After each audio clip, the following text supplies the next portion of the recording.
Yeah, I was really proud of the guys and the way they came out to fought. I thought they had a great week of preparation, especially Tuesday and Wednesday, which are the 2 days that we put pads on. And we had some competition periods. First and second down, made an emphasis of that. Finished with a 2-minute drive, and then on Wednesday we emphasized third downs, different distances, short, medium, and long, and then some red zone period. What was ironic is the red zone situation Wednesday was first and goal at the 9. Got 4 plays to score, and we got put in that situation. So really just tried to create as much game-like situations, but we did keep score between the offense and defense to make it competitive, and then finish with another 2-minute drive on Wednesday. And both the offense and defense each had their own 2-minute drives that they had to deal with during the game. So felt like we were prepared and had covered the things that would come up in the game, and felt like the guys fought all the way to the very end. And that was one of the things when I laid out the plan to win with them on Friday night was that we finished the game and we'd never had a surrender mentality or attitude, never waved the white flag. And it showed up in the fourth quarter, probably our best quarter of complimentary football, and outscored them 13-3 in the fourth quarter. And I saw that don't give up, mentality that we were talking about. What's obviously the last 8 or 9 days have been hectic for you? What's it kind of been like for you since moving ahead of this position?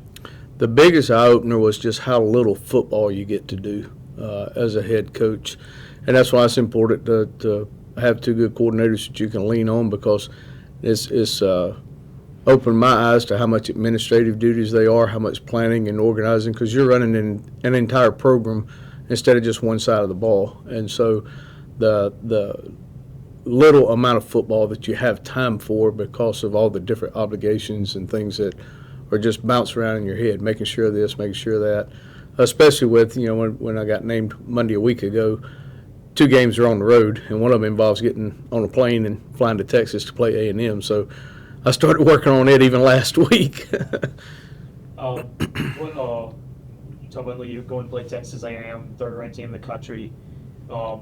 Is there like a different level of excitement around the team playing a game like this, or is it just I think the guys are excited. It's everybody wants to play at the highest level. Everybody wants to play, in the NFL.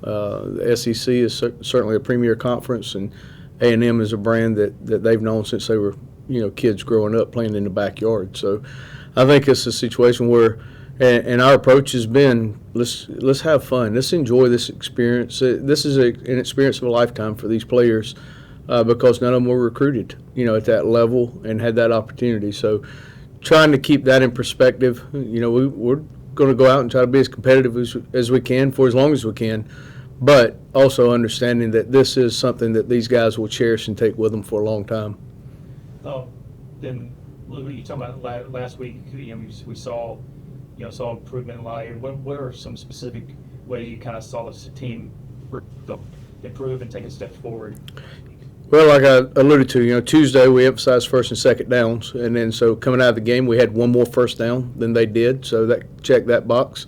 We talked about controlling the clock and being able to control the game, and we had the ball for 14 and a half minutes, more time of possession, almost a full quarter, and felt like if we could control that, it would help us play complementary football, and the guys did a great job of that.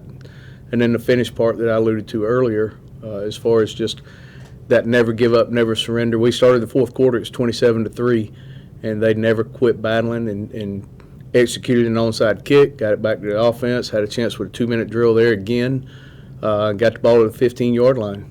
So put ourselves in a position to make it even a closer game. And really, when I had a chance to really look back and reflect, there's probably 3 critical plays in that game that really could have flipped the score to where we could have won the football game 23-16, and that's what I told the guys in the locker room afterwards. You don't ever know when those critical plays are going to happen. It may be in the first quarter, it may be in the last drive of the game, but it usually comes down to 2 or 3 critical plays that needs to be executed, and that's what you always try to prepare for. Then this week, obviously, again back to Texas A&M, just talk about what you've seen from them.